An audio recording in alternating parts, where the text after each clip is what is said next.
The massive silver ship appeared above Earth without warning. It was shaped like a long, sharp needle, longer than any human city. Lights glowed along its sides in cold blue patterns. The ship belonged to the Valathari Dominion. Everyone on Earth soon learned that name. For more than 12,000 years, the Dominion had ruled most of the known galaxy. They did not conquer with huge armies or destroy planets. They used money and trade. They found new species, studied them, then sent one simple message: pay us tribute or lose everything. Most species paid. Those who refused learned quickly that the Dominion could block their ships, freeze their banks across the stars, or drop heavy metal rods from orbit until cities turned to dust. No one fought back for long. No one won. Now the needle ship hung in high orbit over the Pacific Ocean. It sent a single clear signal to every screen on the planet. Governments, news channels, phones, computers, all showed the same image. A tall creature stood in the center of the picture. It had 6 long arms that moved slowly like seaweed in water. Its skin changed colors, blue to green to violet, like oil on a wet road. Large black eyes looked straight at the camera. This was High Tributary Zelkarn, the official voice of the Dominion for New Worlds. Behind him, the room looked like polished black stone and floating lights. No chair.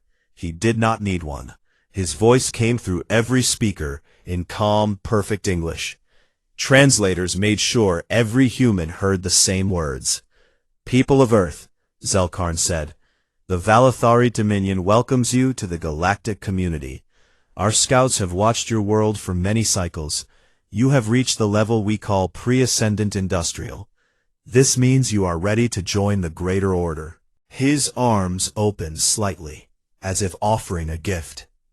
"From this day you are part of the Dominion. Each year you will send tribute. The amount is small for your growing strength. 18% of your total production value. We require refined rare earth metals, specific isotopes, precursors for antimatter, and 2 million healthy workers. These workers will go to our worlds for rehabilitation labor. They will learn proper ways and return wiser if they choose to return." A map appeared beside him.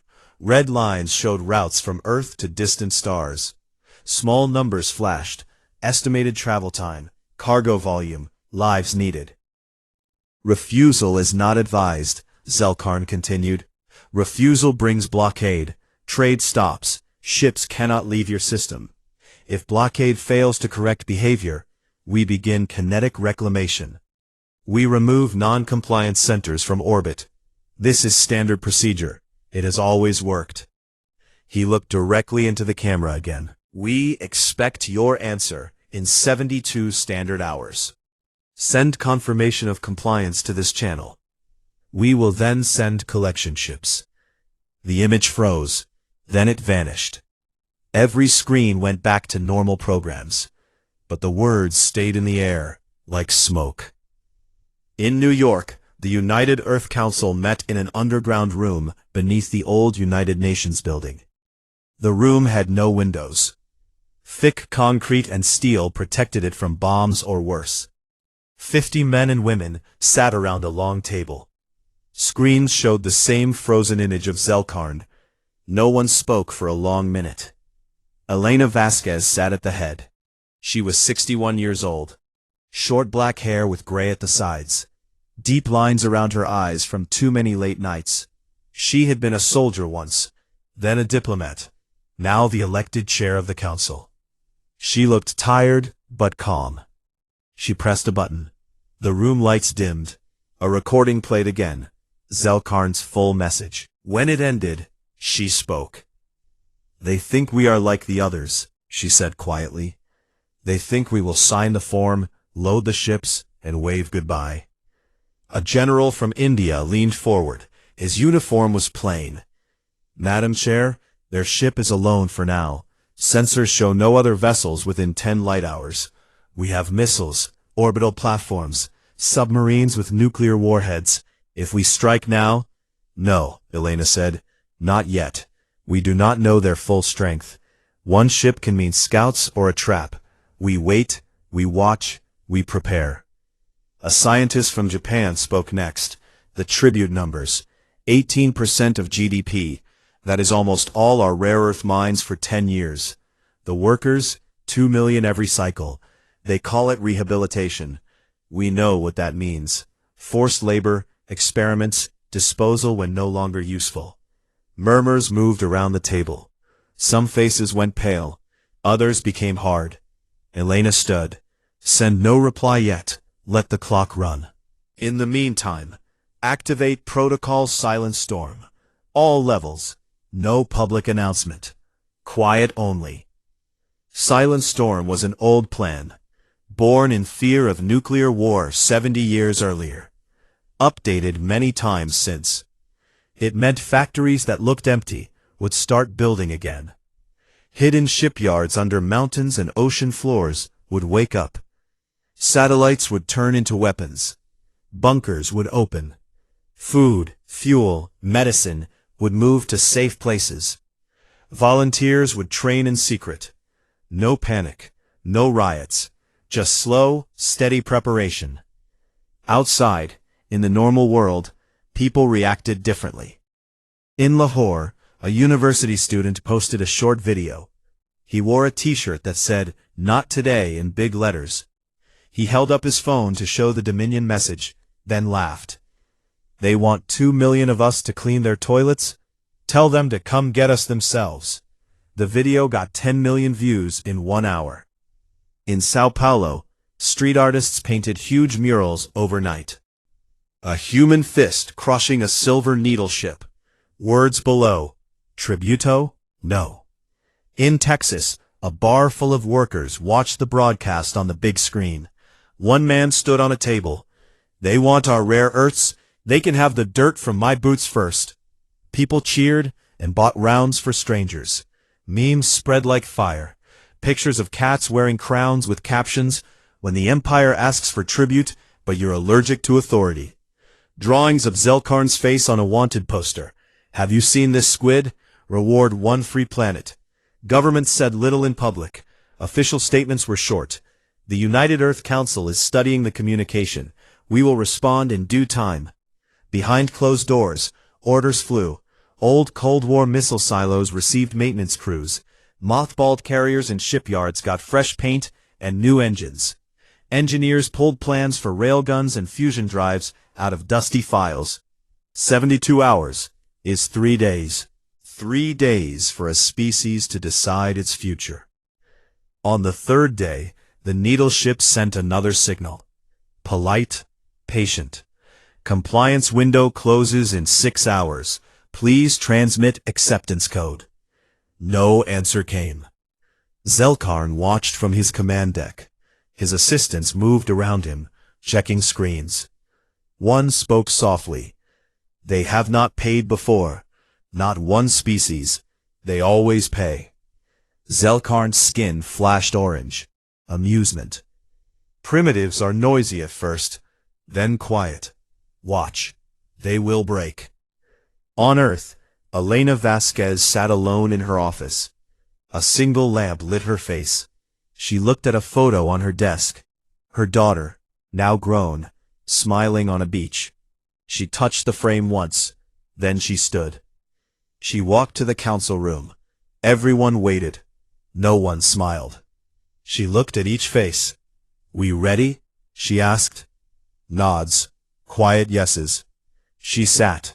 Opened the broadcast channel. Every screen on Earth, and on the Dominion ship, showed her face. She spoke slowly, clear, simple. "The United Earth Council has considered your demand. We reject it, all of it. We will not pay tribute. We will not send workers. We will not kneel. If you want what is ours, come and try to take it. We will meet force with force. That is our answer." She cut the transmission. Silence filled the room. Outside, the world waited. High above, Zelkarn stared at the blank screen. His skin turned dark purple. For the first time in many centuries, He felt something new. The needle ship waited in silence above Earth. Its blue lights pulsed slowly, like a heartbeat that never hurried. Inside, High Tributary Zelkarn stood on his command deck. His 6 arms moved in calm patterns over glowing controls. His assistants watched screens that showed every corner of the planet below. They saw cities, roads, oceans, forests. They saw people moving like ants. None of them looked afraid. Zelkarn's skin stayed a steady violet. He had done this many times before. 72 hours had passed. The deadline was over. No tribute list came. No acceptance code. Nothing. One assistant spoke in a low voice. "They have sent no signal, Tributary. Shall we remind them?" Zelkarn's large black eyes narrowed slightly. Primitives sometimes need a gentle push. Open the channel again. The broadcast light turned red. Zelkarn's face appeared on every screen on Earth once more. His voice was still calm, almost kind. "The compliance window has closed. We have received no confirmation. We understand that new species sometimes hesitate. We will allow one more standard hour. Transmit the acceptance code now. Collection ships will arrive soon after. This is your final courtesy." The message ended, the hour began. On Earth, people watched in homes, offices, streets. In Tokyo subway cars, commuters stared at phones. In London pubs, glasses stayed untouched. In Cairo markets, sellers paused mid-sale. Everyone waited for the next move. In the underground council room, Elena Vasquez sat with her team. No one spoke much. They had already decided. The hour ticked down on a wall clock. When it reached 0, Elena stood. She walked to the main console. A single red button waited. She pressed it. A new signal went out. Not to the Dominion ship. To every radio, every screen, every speaker on the planet. Elena's face appeared. She wore a plain gray jacket. No flag behind her. Just her, looking straight ahead. She spoke slowly. Her voice was clear and steady. "The United Earth Council has considered the demand from the Valathari Dominion. We reject it completely. We will not pay any tribute. We will not send any workers. We will not bow. If the Dominion wants what belongs to us, they must come and take it by force. We will defend our home with everything we have. That is our final answer." She stopped. The broadcast ended. No long speech, no threats, just facts. The room stayed quiet for a moment. Then someone clapped once. Others joined. Not loud cheers, just quiet respect. They knew what came next would be hard. High above, Zelkarn watched the message replay on his main screen. His skin flashed bright orange for a second, surprise mixed with amusement. Then it went back to violet. "They refuse," an assistant said. "Completely." Zelkarn clicked his mandibles. A wet sound. "They always refuse at first. In words. Then they see reality and change their minds." He turned to another screen. "Prepare the demonstration. 1 rod. Uninhabited target. Let them understand scale." Far out in orbit, a small hatch opened on the needle ship. A single metal cylinder slid free. It was 10 meters long, made of dense alloy. No explosives, just mass and speed. Gravity would do the rest. The rod fell. It started slow, then faster. Air burned around it. A bright streak crossed the sky over the Pacific. People on ships and islands saw it, a falling star in daylight. It hit an empty atoll, a ring of sand and coral that no one lived on. The impact was like a small sun. Water rose in a white wall hundreds of meters high. The shockwave rolled across the ocean. A crater smoked where the atoll used to be. The explosion could be seen from space. Zelkarn watched the feed. "Send the images to them. Let them see what 1 rod does. Imagine what 100 can do." The images went out. Every news channel showed the blast. Slow motion replays. Smoke rising, waves crashing. But something strange happened. Within minutes, human channels showed something else. Not panic, not screams, sensor data, clear graphs and numbers. They proved the rod came from the Dominion ship. Exact trajectory, launch time, speed, everything matched. A news anchor in Beijing said calmly, "This was not an accident. This was a threat. The Dominion has attacked our system." In Moscow, another anchor added, "They struck an empty island to scare us. They failed." In Nairobi, people gathered in streets, not to hide, to talk, to plan. Signs appeared fast. No tribute, not afraid. Volunteer lines formed outside old military offices. Young people, old people, everyone. They signed up without being asked. Factories that had been quiet for years started humming again. Lights came on in hidden places under mountains, in ocean depths, in space stations that looked like simple research posts. Zelkarn saw the feeds. His skin turned a darker shade. They are not running.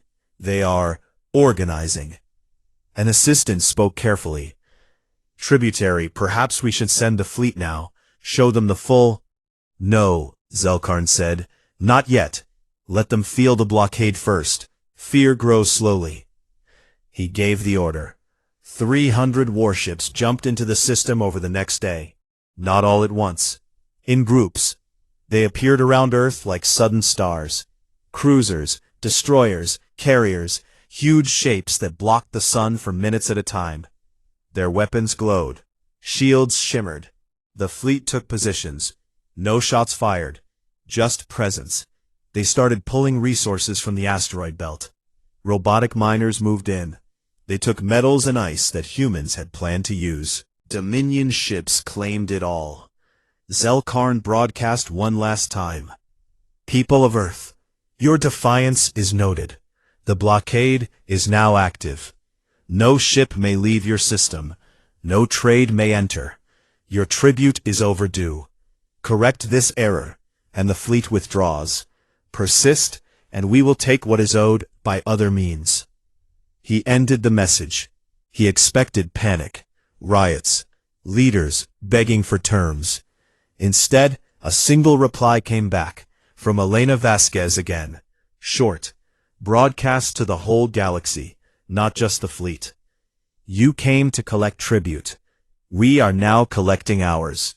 In your ships, in your pride, in your blood, if you force our hand." The channel closed. On the command deck, Zelkarn stared at the blank screen. His arms stopped moving. For the first time in centuries, he felt something cold move inside him. Not fear, not yet, but doubt. On Earth, the sun set over a world that refused to sleep. In hidden yards, welders worked through the night. Engineers tested new engines. Soldiers trained with weapons no one had seen in public before. Families hugged children tighter. But no one cried in despair. They prepared. The blockade had begun, and humanity had only just started to answer. The Dominion fleet filled the sky around Earth. 300 warships hung in perfect formation.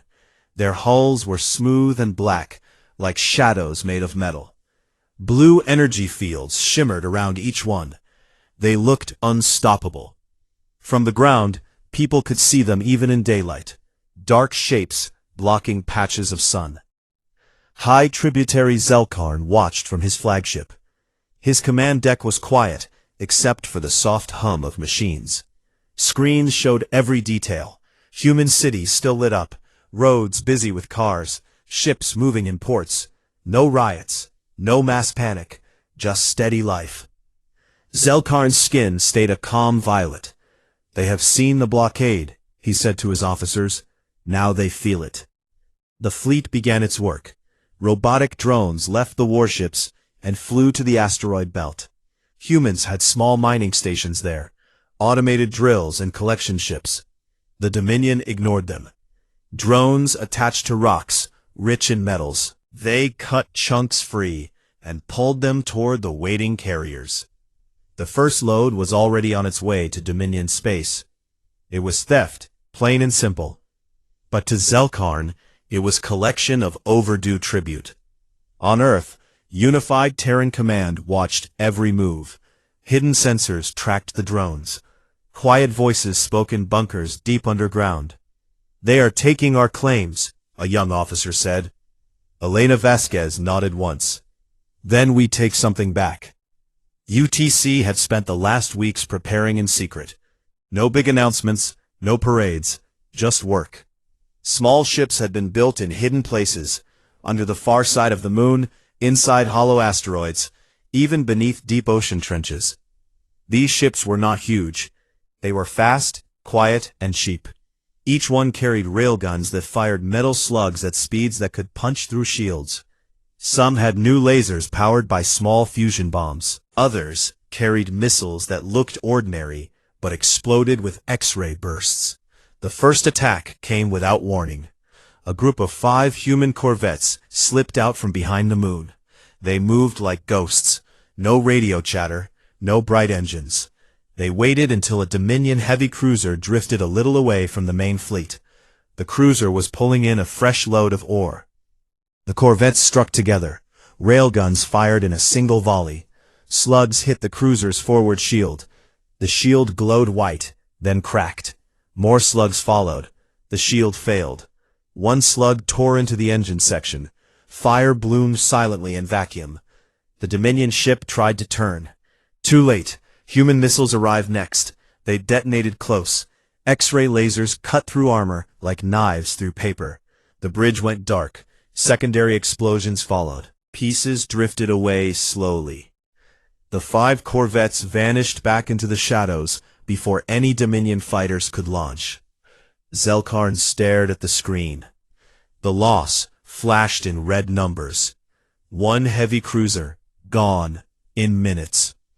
"Primitives," he hissed. His skin flashed orange. "Launch fighters, find them." But the human ships were already far away. They used the asteroid belt for cover. They knew every rock. The Dominion did not. Over the next week, the pattern repeated. 17 more Dominion ships damaged or destroyed. Some lost engines and drifted helpless.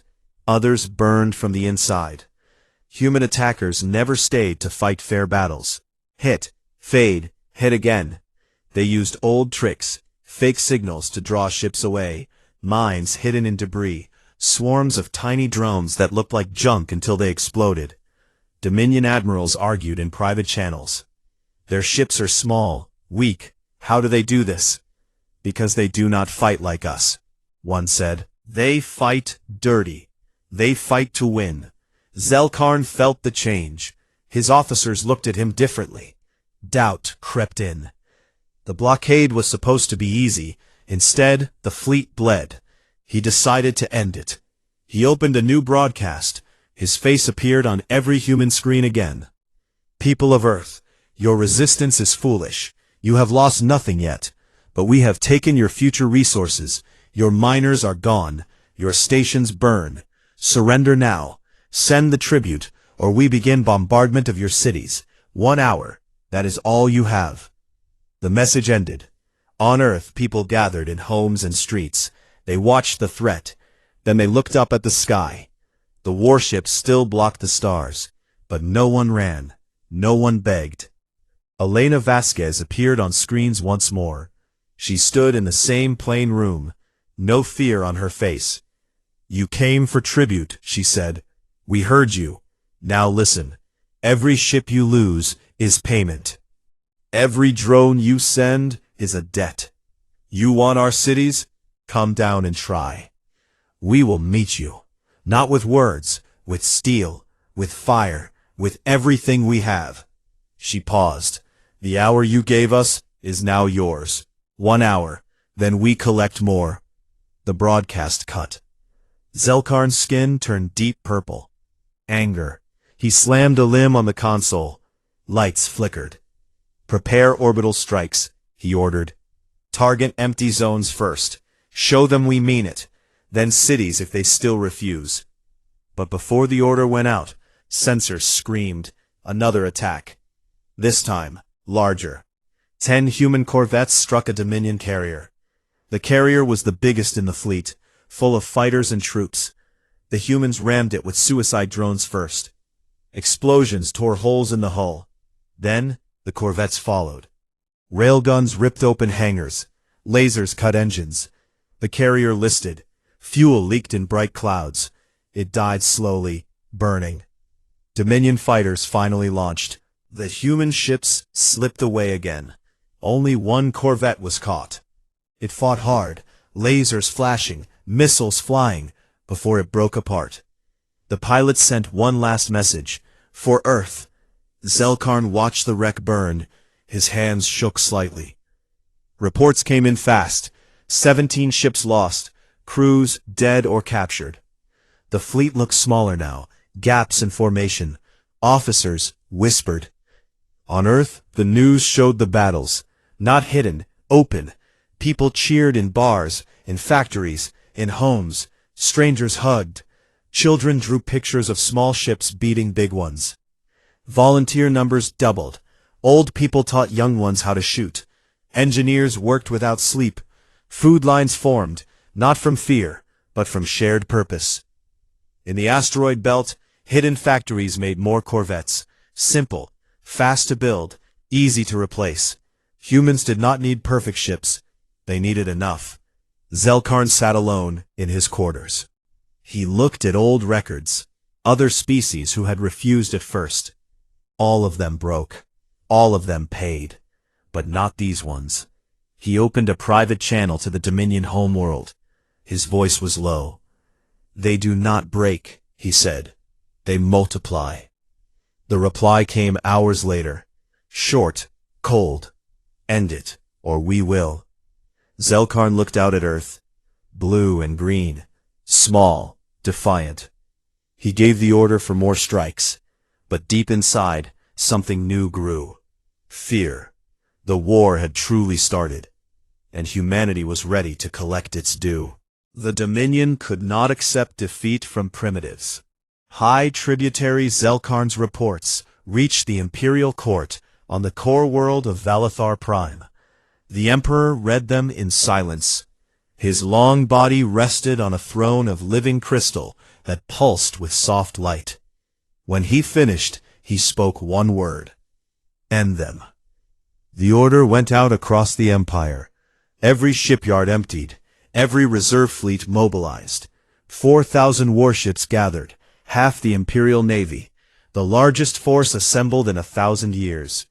They carried planet killers, shield breakers, troop transports full of soldiers trained to crush rebellion. The armada jumped toward Sol in waves. The journey took weeks, even at fastest speeds. But when they arrived, they expected to find a broken world begging for mercy. They found something else. Sol's system had changed. In the months since the first demand, humanity worked without rest. Every factory ran day and night. Old cargo ships became missile carriers. Passenger liners got armor plates and guns. Civilian fusion plants turned into weapons that could burn through hulls from far away. The moon's far side hid shipyards that built corvettes by the hundreds. Mars bases grew railgun towers taller than mountains. Jupiter's moons bristled with launch tubes. The asteroid belt became a graveyard of traps. Millions of small drones waited in silence, each one smart enough to find a target and explode. Earth itself looked peaceful from far away. Cities still had lights. People walked streets. But under the surface, bunkers held food, medicine, weapons. Families knew where to go if the sky fell. Children learned simple codes. Red flare meant run to shelter. Green meant all clear. The armada arrived in a flash of light. 4,000 ships spread out like a dark cloud. Their commander, Grand Admiral Kresh, broadcast to Earth. Surrender now. Your small victories are over. Pay the tribute. Give us your world leaders, or we reduce your planet to ash. No answer came at first. Then a single voice replied, Elena Vasquez, calm, clear.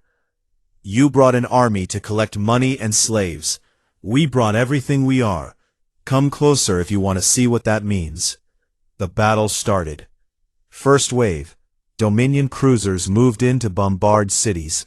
They fired kinetic rods, hundreds at once. The rods fell like rain, but human defenses answered. Orbital platforms lit up. Particle beams sliced through incoming rods. Some exploded high in the atmosphere. Others missed because small drones pushed them off course. Only a few hit. Empty fields, oceans, a mountain range. Damage happened, fires burned, but no city fell in the first hour. Dominion ships pushed closer. They wanted to land troops. Human corvettes swarmed out from hiding. Hundreds now. They attacked in packs. Railguns punched holes. Missiles slipped past shields. One Dominion battleship lost its main gun in seconds. Another had engines torn open. The swarm did not stop. When one corvette died, two more took its place. Day 1 ended with the Dominion losing over 800 ships. Human losses were high too. Many small ships burned. Stations cracked open. Thousands died in vacuum. But Earth still turned. Lights still shone. Day 2, the Armada tried a new plan. They split into groups. One group targeted the moon bases. Another hit Mars. A third stayed to blockade Earth.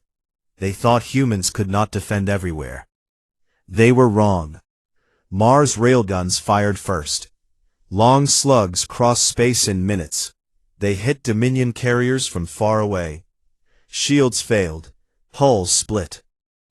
The moon sent waves of drones, tiny things with nuclear tips. They attached to enemy ships and waited. Then they blew inward. Dominion soldiers tried to board human stations.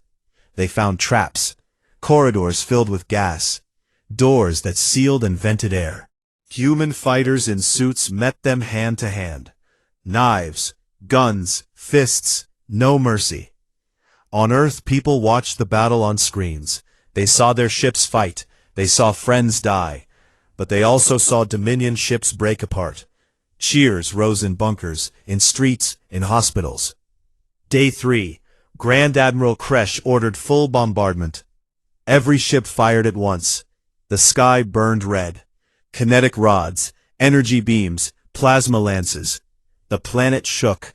Cities lost power in places. Craters formed. Millions died. Homes turned to dust. But humanity fought back harder. Freighters packed with warheads rammed Dominion ships. They detonated on contact. Bright flashes swallowed cruisers whole. Hidden missile silos on Earth opened. Thousands of missiles rose.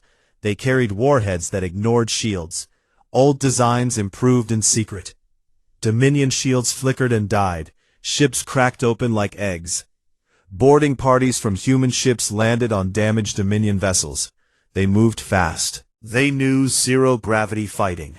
They used blades made of single molecules. Dominion soldiers were tall and strong, but humans were fast, angry. They fought room by room. Blood floated in globes. Screams echoed in metal halls. Day 4. The Armada broke. Many captains turned their ships away. They jumped out of the system without orders. Others stayed and died. Grand Admiral Kresh's flagship took heavy fire. Its bridge cracked. He sent one last message. This is not possible. Then silence. Day 5. Only a few hundred Dominion ships remained. They tried to retreat. Human forces followed. Corvettes chased them to the edge of the system. Missiles finished the stragglers. The battle ended. The armada that came to destroy Earth left in pieces. Over 2,800 ships lost. Crews dead. Survivors captured or drifting. The survivors who escaped carried stories home. Stories of small ships that never stopped. Of humans who fought with teeth and nails when guns ran dry. Of a blue planet that refused to die. The galaxy watched every moment. Old client species saw the feeds. They whispered in secret. Some sent quiet messages to Earth. Others increased their own defenses. The Dominion's fear spread like poison. On the command deck of the last surviving Dominion scout ship, a young officer looked at the wreckage. He turned to his captain. "They were not primitives," he said. The captain stared at Earth. Still blue, still whole. "No," he answered. "They were something worse." Back on Earth, Elena Vasquez stood on a hill outside the ruined council building. Smoke rose in the distance. The sky had new stars, defense platforms that survived. She looked at the faces around her, tired, hurt, but alive. A child ran up, a boy no older than 10. He held a broken toy ship. "Did we win?" he asked. She knelt. "We are still here." "That is the start." The boy nodded. He looked up at the sky. The war was not over, but the myth of the Dominion's power was gone, and humanity had just begun to answer the galaxy's questions. The war left scars across the Sol system. Craters dotted Earth's surface like fresh wounds. The moon's far side had new dark patches where shipyards once hid. Mars' towers stood bent but unbroken. Jupiter's moons still glowed with leftover fusion fires. Pieces of Dominion ships floated everywhere, twisted metal, frozen bodies, silent weapons. Humanity counted its dead in millions, but the planet still spun. Lights came back on. People walked out of bunkers into sunlight. 1 year passed. The Dominion sent no more fleets, no more demands. Instead, a small diplomatic ship arrived at the edge of the system. It carried no weapons. Its hull was plain white, the color of surrender in their culture. The message was short and polite. They requested talks. They offered terms. Unified Terran Command accepted, not out of weakness, out of curiosity. The meeting place was neutral ground, a large station in the outer asteroid belt that humans had captured and repaired. It once belonged to a Dominion mining company. Now, human flags flew on its towers. Elena Vasquez led the delegation. She wore a simple uniform now, gray jacket with the new UTC emblem, a blue circle crossed by a red line. No crown, no throne, just a soldier who had become something more. She walked the station halls with 6 scarred Marines. Their armor showed dents and burns from boarding actions. They carried rifles slung low, but ready. The Dominion party waited in the main chamber. High Tributary Zelkarn stood at the front. His skin was dull gray now, no bright flashes. His arms hung limp. Behind him were 3 other officials, and the Emperor's personal envoy, a tall, thin being wrapped in black robes. Zelkarn spoke first. His voice was soft, almost broken. "The Valathari Dominion offers peace. We withdraw all claims on your system. We recognize Earth's sovereignty over Sol and all territories you now hold. We will pay reparations, technology schematics, antimatter production methods, shield designs. We ask only for a permanent, non-aggression agreement. No more tribute, no more demands." Elena listened without expression. When he finished, she stepped forward. She placed a small black crystal on the table between them. The crystal caught the light and threw tiny rainbows across the metal floor. "That is our counteroffer," she said. Zelkarn touched the crystal. A hologram appeared above the table. It showed files, thousands of them, dates, locations, names, images, records pulled from Dominion archives during the war, captured ships, hacked databases, prisoner confessions. They told the story of 8,000 years. Species after species forced to pay. Worlds stripped of resources. Workers sent to labor camps that never returned anyone. Rebellions crushed. Planets cracked open when they resisted too long. Children taken for re-education. Entire cultures erased from records, so the Dominion could claim they never existed. The hologram played clicks, screams in alien languages, cities burning under kinetic rods. ships full of chained beings, jumping into stars rather than serve. One file showed a Dominion officer laughing while signing an execution order for 10,000 workers who had finished their labor term. The room went silent. Zelkarn's skin turned pale blue. The envoy lowered his head. No one spoke. Elena waited until the hologram faded. "We did not fight because you asked for tribute," she said. "We fought because you believed no one would ever say no. You built an empire on the idea that strength is never questioned, that fear is enough. We proved you wrong." She looked straight at Zelkarn. "You will take this crystal home. You will show it to your emperor. You will show it to your people. Because if you ever come back with demands again, the galaxy will know exactly what you are." Zelkarn stared at the floor. His voice was barely a whisper. "We accept your terms, all of them. The treaty will be signed today." The papers were simple. No long speeches, no ceremonies, just signatures. Human ink, Dominion seals. The war ended with a quiet scratch of pens. After the signing, Elena walked Zelkarn to the airlock. No guards followed this time, just the two of them. "Why?" Zelkarn asked suddenly. "Why did you not destroy us when you had the chance? Your ships could have followed us home. You could have taken Valathar Prime." Elena stopped. She looked at him for a long moment. "Because we are not you," she said. "We fight when we must. We stop when the threat ends. That is the difference." Zelkarn had no answer. He boarded his ship. The white vessel left quietly. No threats. Back on Earth, life moved forward. Cities rebuilt. Craters became parks. New schools taught children about the war. Not as a victory tale, but as a warning. Engineers studied Dominion tech and made it better. Safer. Open to all. Trade ships from old client worlds began to arrive. Not as conquerors, as equals. They brought gifts, rare metals, strange plants, stories. One evening, Elena stood on a balcony in what used to be New York. The skyline had new towers, stronger, taller. Lights glowed across the river. Above, defense platforms circled like quiet guardians. A young girl, no more than 8, ran up to her. The girl's father followed slowly.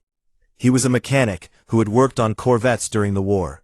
His hands still carried stars from welding. The girl looked up at Elena.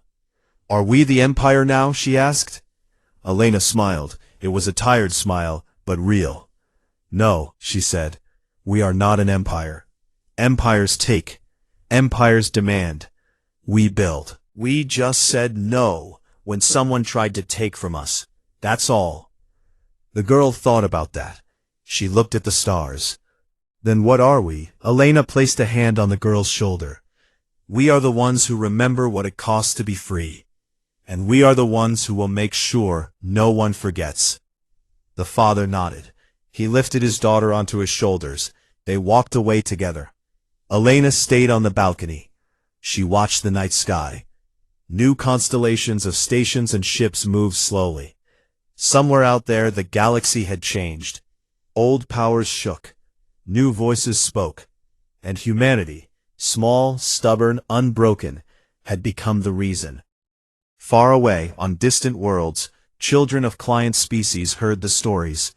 They heard about the blue planet that refused to kneel. They heard how one demand turned into a war that broke the oldest empire. And in quiet rooms, they began to ask their own questions. Why not us? Why not now? The stars waited for their answers. On Earth, the blue marble turned, unbowed, unafraid, ready for whatever came next.